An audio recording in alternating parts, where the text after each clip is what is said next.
Modal 2 juta rupiah bisa mendapatkan 150 juta rupiah dalam waktu 1 bulan. Perkenalkan, nama saya David Dimitri, selamat datang di Spesialis Recehan. Oke, luar biasa banget, ini merupakan kisah nyata yang sangat inspiratif dan juga bisa menjadi ide buat teman-teman semuanya yang ingin berbisnis kuliner. Jadi pastikan kalian menonton video ini dari awal sampai habis supaya bisa tahu nih gimana sih step by stepnya, apa aja yang dilakukannya supaya kalian bisa menconteknya ataupun mempelajarinya. Dan semoga bisa juga kalian setelah mempelajarinya, kalian juga bisa menerapkannya dan bahkan bisa mendapatkan yang lebih besar daripada di video ini. Oke guys, jadi kita langsung aja ke lapaknya Goyong Majestic. Kita datangnya agak telat ya, udah mau tutup jam 12. Ini bisa lihat kayak gini. Kita langsung ke ownernya aja.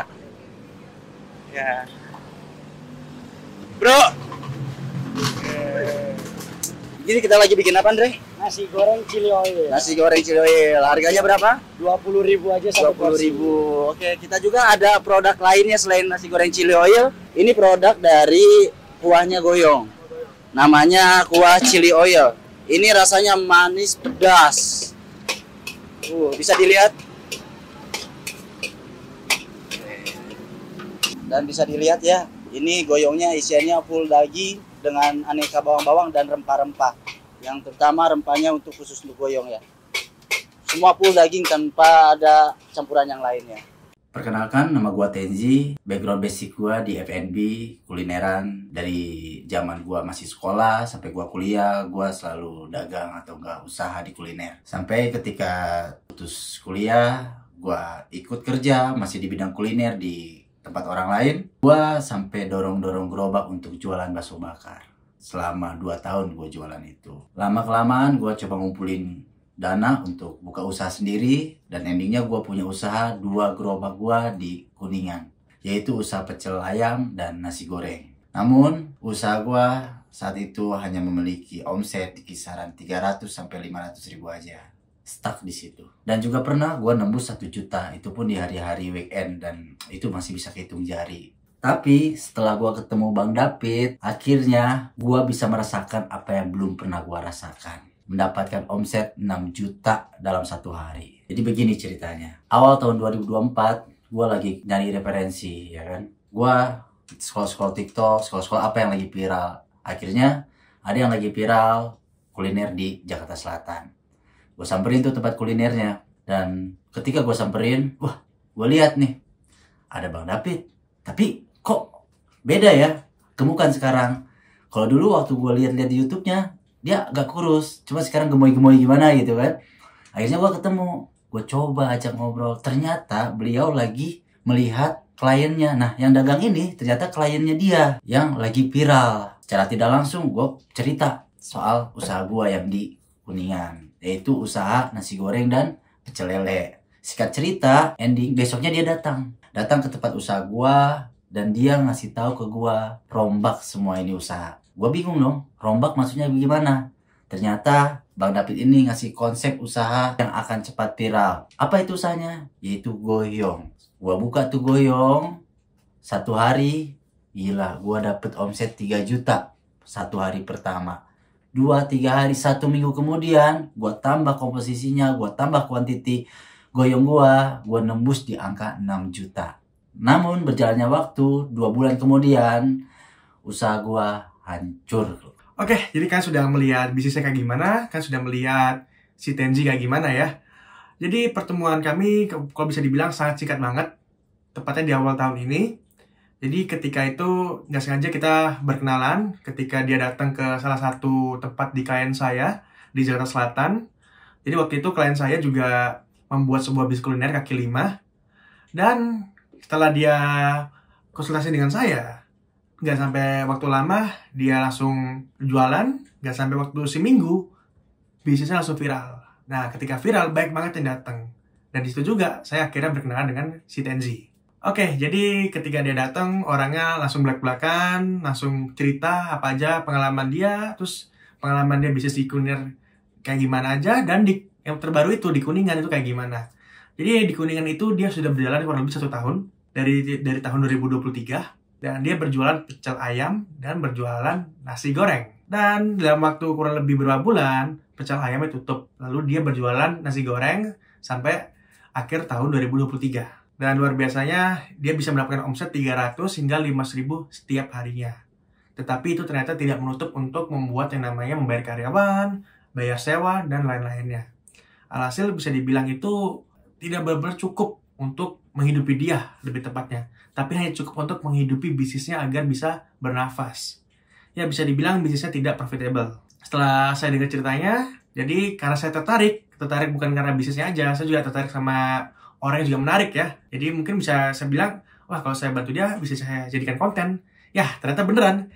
Saya jadikan konten hingga saat ini. Bahkan saya jadikan partner usaha juga di salah satu kelas saya ya, kelas kuliner. Oke, jadi ketika itu saya datang ke Kuningan, saya kaget. Ternyata Kuningan yang dimaksud adalah daerah segitiga emas Jakarta. Yang dimana segitiga emas Jakarta itu mencakup area Setiabudi, Tamrin, dan lain-lain. Yang dimana tuh kalau bisa dibilang tuh daerahnya gedung-gedung tinggi, gedung-gedung besar, yang dimana gedung-gedung besar itu banyak banget pekerja ya, pekerja yang ada di gedung-gedung besar ataupun pekerja-pekerja di sektor area tersebut. Jadi ketika dia mendapatkan lahan di situ, wah ini benar-benar lahan yang sangat bisa dibilang itu sangat bagus nih untuk berjualan kuliner. Tetapi kulinernya tuh khusus untuk orang-orang yang bekerja di sana. Kenapa? Kalau di luar itu, sebagai contoh nih, daerah-daerah situ itu kok bisa dibilang tuh pemukimannya tuh sangat bisa dibilang tuh nggak terlalu banyak ya, sehingga kalau kita menyasar orang-orang yang bakal datang dari pemukiman ataupun dari perumahan itu jualannya tuh nggak cocok. Jadi lebih cocok tuh berjualannya untuk orang-orang yang pulang kerja, karena bukanya tuh hanya boleh mulai dari jam 5 sore sampai tengah malam. Karena kalau buka siangan itu nggak bisa, itu tempat steril ya, karena tempatnya di kaki lima di pinggir jalan, dan di mana pinggir jalan tersebut, di trotoar tersebut itu sekarang sudah jadi pusat kuliner. Oke, di situ akhirnya saya lihat, wah ternyata ini pasarnya bagus banget. Dan saya lihat semua pedagang kaki lima di sana itu berjualan makanan tradisional, makanan yang bisa dibilang tuh makanan Indonesia yang sudah pada umumnya. Contohnya apa? Nasi goreng, mie goreng, jual ikan bakar, jual pecel ayam, jual sambelan, ayam bakar, ayam goreng, bebek goreng, dan nggak ada yang namanya sesuatu yang berjualan di luar itu. Semuanya masakan Indonesia, masakan tradisional, dan tanpa branding. Jadi kalau tanpa branding tuh bisa dibilang tuh, mungkin teman-teman bisa pernah melihat tendaan pecel ayam ya, yang dari kain, terus pinggirnya ada list hijau atau apa. Ya, jadi seperti itulah, cuma pecel ayam itulah namanya. Jadi nggak ada brandingnya. Dan bisa dibilang kalau kalian cari di media sosial, itu nggak akan ada media sosialnya. Cuma sekedar berjualan aja. Jadi konsepnya tradisional kalau saya bilang ya. Dan dia juga, nasi goreng yang dia jual, itu tradisional juga. Nggak ada nama brandnya, cuma ada tulisan di palangnya, di bannernya, nasi goreng dan mie benyek. Oke? Dan di situ saya lihat, wah, masih untung ada yang beli. Ya, setelah saya tanya, ternyata yang beli adalah orang-orang yang berjalan dari ITC Kuningan. Jadi situ kan ada ITC Kuningan. Orang lewat trotoar. Nah, kalau lurus trotoar itu, bagian itu ada gang-gang, yang dimana gang itu banyak kos-kosan. Jadi setiap pulang kerja, banyak banget dari daerah ITC Kuningan sampai lurus yang Mall Besar itu jalan kaki orang pulang kerja. Udah pasti orang yang lapar bakal lihat di bagian kaki lima. Dari situ dia mendapatkan traffic secara organik. Traffic yang dimana traffic tersebut didapatkan dari orang-orang kerja di daerah Kuningan. Dan luar biasa masih untung, masih bisa untuk menghidupi bisnisnya. Tetapi sebenarnya ini potensinya besar banget teman-teman. Ini menarik banget kasusnya. Tanpa babi bu langsung saya bilang, oke, saya bisa viralin ini, saya bisa membuat kamu mendapatkan bisa dibilang hasil yang lebih menguntungkan ketika berbisnis kuliner. Tetapi saya tidak janji banyak. Saya berusaha semampu saya, berusaha semaksimal mungkin. Ya, kalau bisa dibilang waktu itu posisinya bukan klien saya ya. Cuma karena saya ingin jadikan konten, ya udah saya cuma bilang kepada Tenzi, kalau saya cuma ingin memviralkan dagangan kamu di awal aja. Bukan viral juga, tetapi saya memberikan konsep. Di mana konsep ini adalah produknya, brandingnya, dan juga marketingnya untuk di awal. Dan saya pastikan ya sampai seminggu ini viral. Saya lihat modalnya yang udah bisa dibilang tuh ya nggak terlalu banyak ya, kurang lebih cuma Rp5.000 ya. Kalau yang 2 juta itu modal di awal ya, modal dia berjualan itu nasi goreng. Karena nasi goreng itu dia pakai gerobak bekas dan juga tendanya juga bekas bisa dibilang. Dan bekasnya itu juga ya bisa dibilang itu ya nggak worth it ya.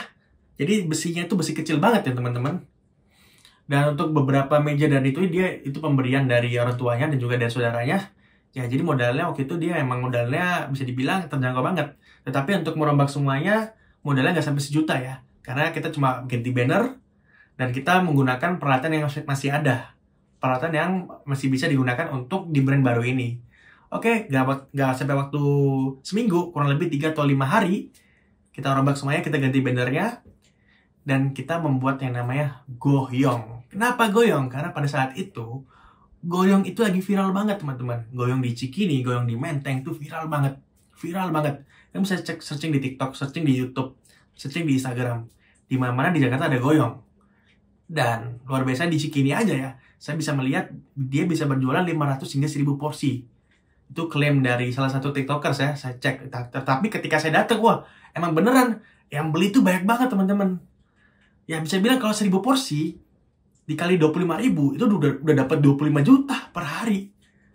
Hanya cuma jualan goyong. Oke, kita datang, kita coba, dan saya tantang dia. Bisa nggak buat lebih enak kepada ini? Dan dia bisa. Karena basic dia F&B.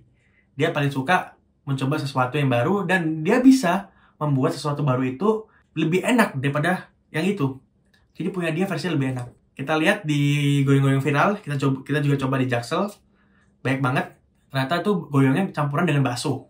Dan saya bilang kepada dia, kepada Tenzi, bisa nggak bikin adonan itu full daging? Karena itu jadi branding. Itu jadi konsep. Setelah full daging, saya ingin membuatkan konsep yang berbeda. Kita lihat goyong. Goyong pada umumnya menggunakan kulit, kayak kulit lumpia atau kulit yang crispy itu ya. Kalian bisa lihat ya di viral-viral itu. Saya pengen goyong ini menjadi goyong yang tradisional, goyong yang belum pernah ada. Goyong ini, kalau kita tarik, itu sebenarnya namanya hekeng. Dan goyong itu sebenarnya ngoyong. Goyong itu adalah 5 spice powder, ataupun 5 bumbu utama dalam masakan Cina. Jadi, untuk membuat sebuah goyong, itu wajib yang namanya bumbu ngoyong, teman-teman. Kita racik tuh dari bumbu itu. Bumbunya banyak banget, ada belasan bumbu bubuk yang kita pakai supaya rasanya itu enak, dan supaya rasanya itu biarpun daging ayam itu teksturnya itu bagus dan juga juicy. Wah, saya lihat nih, ini orang potensi banget. Potensinya adalah kalau kita kasih sesuatu yang viral atau sesuatu di rumah makan, kita kasih itu makanan, dia bisa bikin lebih enak daripada itu. Jadi dia benar-benar bisa dibilang tuh punya potensi atau punya bakat di bagian tersebut. Oke, jadi nggak sampai panjang, kita coba. Kita pakai namanya kulit tahu. Kulit tahu itu di hekeng tadi ya, yang tradisional tadi ya, hekeng. Jadi kulit tahu di bagian dalamnya adalah daging ayam yang sudah diolah dengan bumbu-bumbu yang sudah kita siapkan. Jadi isinya full daging dilapisi oleh kulit tahu. Wah, luar biasa banget. Bisa dibilang ini sudah sesuai konsep nih. Kulitnya beda daripada yang lain dan isinya full daging dan rasanya enak banget. Dan lebih enak daripada yang lagi viral. Oke, setelah sudah ada produknya ini, udah kita bikin namanya. Setelah bikin nama brandnya, baru mulai jualan. Saya cuma bilang, jangan sampai seminggu ini viral. Yang beneran viral. Antriannya sebanyak ini, teman-teman. Kalian bisa lihat kan?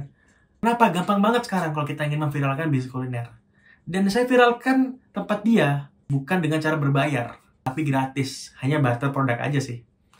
Jadi saya bilang kepada dia, nanti ada influencer datang ya, nanti ada TikTokers datang ya. Kamu kasih 2 menu ini. Setelah udah dikasih, saya langsung kasih copy paste. Copy paste apa? Copy paste briefing. Saya kasih briefing kepada influencer tersebut. Saya kirim ke dia. Supaya apa? Supaya ketika dia-upload, itu bisa viral kemungkinan besarnya. Jadi nggak sekedar dia review, upload, tapi ada konsep. Lalu kenapa bisa gratis? Ya karena saya mengundang namanya micro influencer. Influencer yang followernya dikit. Saya undang dia. Dia tag semua, dia review semuanya, dan saya kasih briefingnya, dan dia upload sesuai briefingan saya. Cuma 2 influencer aja, 2 influencer, dan dua-duanya viral, FYP, langsung nggak sampai seminggu, hitungan hari aja viral. Boom, hari pertama omset 3 juta, karena dia bawanya cuma seadanya aja. Itu pun dia harus balik ke kos-kosan dia untuk mengambil bahan-bahan sisa yang ada.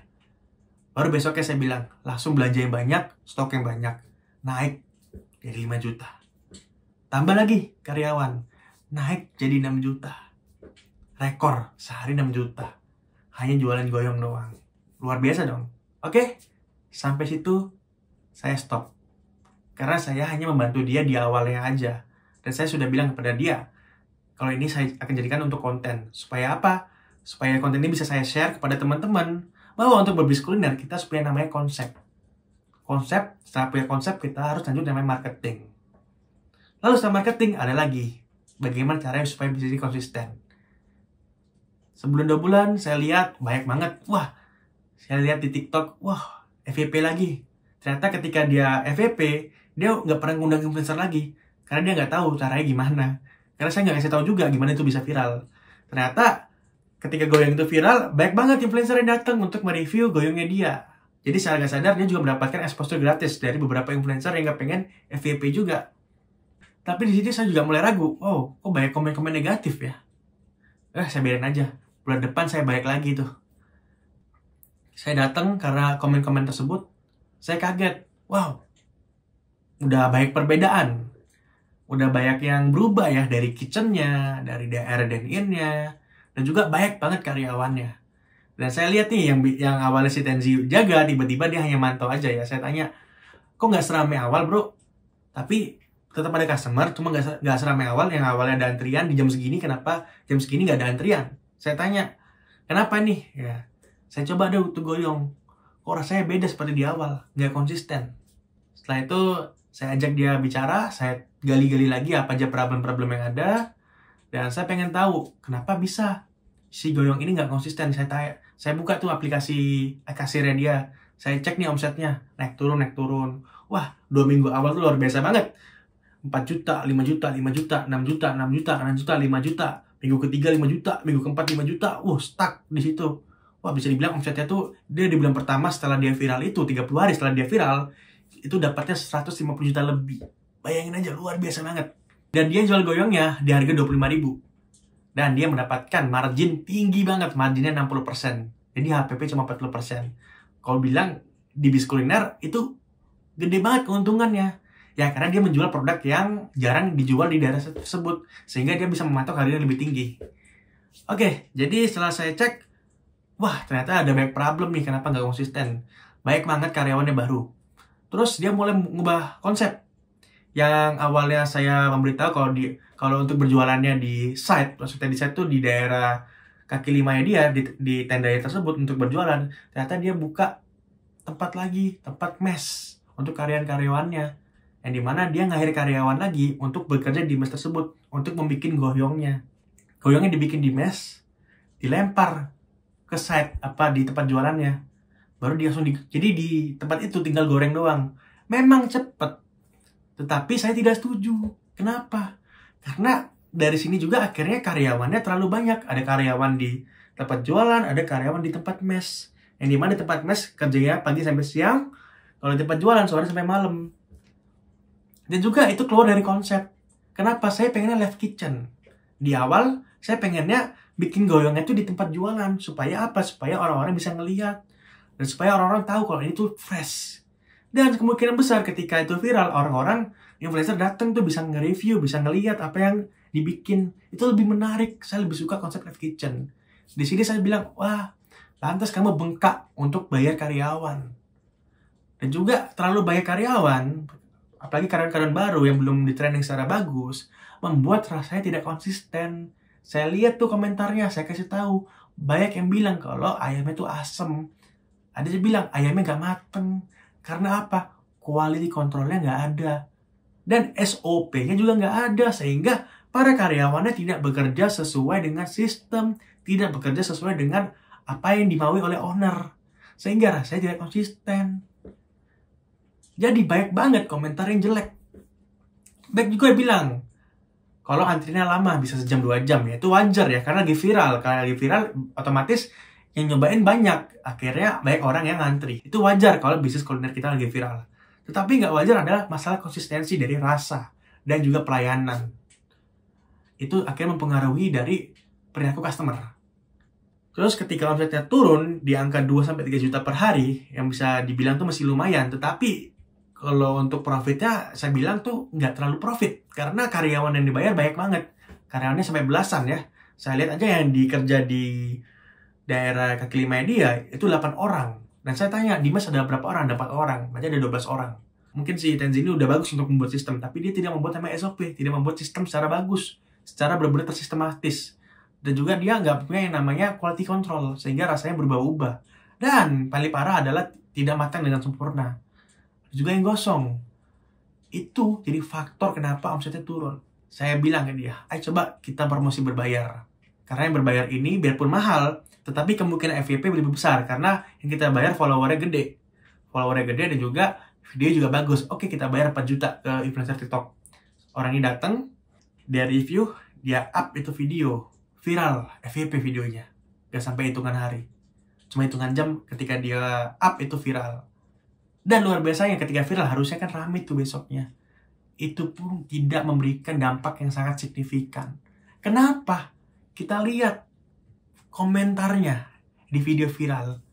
Pada menghujat itu goyong di Kuningan. Pada bilang itu basi, pada bilang itu nggak worth it, pada bilang itu kelamaan. Orang-orang memberikan komentar seperti ini, itu sangat bahaya banget di bisnis kuliner. Kenapa? Ketika kita promosi, ketika kita menjaring customer baru yang akhirnya penasaran, kepengen datang ke sana, pasti dia lihat komentar dulu. Setelah lihat komentar, dia pasti, waduh, mundur dia. Nggak jadi kegoyong. Karena komentarnya ada yang ngomong gini, jangan datang ke sana. Cukup sekali aja. Aduh, negatif banget. Ini benar-benar menghancurkan bisnis kuliner ya. Dicek juga Google reviewnya, Google Map-nya. Bintang 1. Pada nggak suka karena rasanya berubah. Ada yang bilang asem. Ada yang bilang si karyawannya terlalu cuek mukanya. Aduh, parah banget. Ini di bisnis kuliner benar-benar parah banget. Jadi, dia bisa ancur di bulan berikutnya. Bisa mulai bangkrut, bisa dibilang gitu. Itu kalau saya bilang itu bener-bener fase bangkrut ya. Karena mau diapa-apain pun ya percuma, mau diviralin juga percuma. Kenapa percuma? Zaman sekarang kalau orang udah pada nggak suka sama apa yang kita jual dan kita viral, pastinya itu orang yang nggak suka akan menyelamatkan customer baru dong dengan ngomong jangan ke sana, antriannya lama, jangan ke sana, rasanya nggak enak. Udah pasti kayak gitu. Udah mau diapa-apain pun juga nggak akan bisa ini jalan, ini bisnis. Ya mungkin kita bersyukur aja, mungkin ada customer lama yang datang karena ketika itu dia mendapatkan rasa yang enak, rasa yang konsisten. Tetapi itu nggak cukup untuk menghidupi bisnis tersebut. Dan sampai sekarang akhirnya di bulan Mei ini dia close ya. Karena nggak cukup untuk membayar operasional. Oke, jadi di video ini kita bisa belajar ya teman-teman. Untuk membuat sebuah bisnis kuliner itu sebenarnya tuh gampang-gampang susah. Tapi kalau kalian sudah tahu caranya, kalau kalian sudah punya blueprintnya, itu gampang banget untuk membuat bisnis kuliner. Dan juga gampang banget zaman sekarang untuk memviralkan bisnis kuliner. Tetapi, untuk mendapatkan hasil yang konsisten dan hasil yang besar dari bisnis kuliner, itu gimana caranya kita membuat sebuah sistem supaya bisnis kita konsisten. Oke, di sini kalian bisa belajar ya, bahwa untuk membuat sebuah bisnis itu, bisnis kuliner lebih tepatnya, itu sangatlah sederhana. Dan untuk memviralkan di zaman sekarang, itu sangatlah mudah. Tetapi yang tidak mudah adalah bagaimana caranya supaya bisnis ini konsisten. Oke, semoga dari video ini kalian bisa belajar banyak hal. Dan juga kalau untuk mempelajari supaya bisa viral ya kan, tadi sudah mempelajari ya. Kalau kita ingin berjualan ya udah, ketika kita berjualan di tempat yang rame, yang dimana rame masakan tradisional, jangan membuat yang tradisional. Karena sangat susah banget untuk memviralkannya. Tetapi berjualan sesuatu yang berbeda di tempat tersebut dari pedagang lainnya. Supaya apa? Supaya bisa cepat viralnya. Lalu setelah udah punya konsepnya, udah punya brandnya, udah punya produknya, dan kalian jualan, lalu gimana cara viralnya? Kalian undang influencer. Entah itu berbayar, entah itu tidak berbayar, untuk mereview apa yang kalian jual. Influencer apa? Influencer TikTok. Karena TikTok ini zaman sekarang adalah salah satu sarana paling cepat untuk memviralkan apa yang kalian jual. Oke? Sampai jumpa di video berikutnya. Terima kasih.